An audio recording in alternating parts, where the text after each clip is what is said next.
अरे बउआ तोरा शादी करावे वाला अगुआ कौन रहा? मोबाइल मोबाइल मोबाइल से शादी करवाया है तू?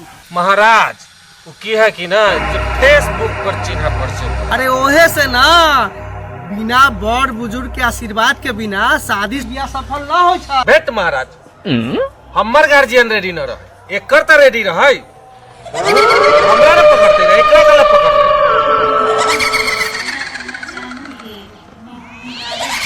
देखै ले भगत जी कि कैसे मुंह से हमरा इज्जत के लतिया रहला।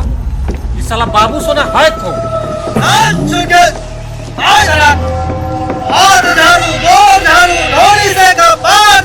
सुबह झाड़ू शाम झाड़ू कब्रिस्तान से शमशान झाड़ू बाबा हो जल्दी आओ छोड़ के चल बउआ तू अपन दुख तकलीफ बता।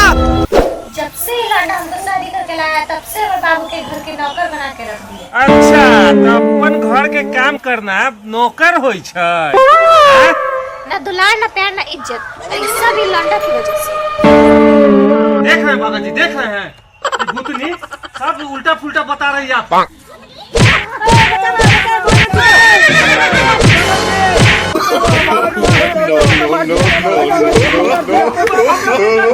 no.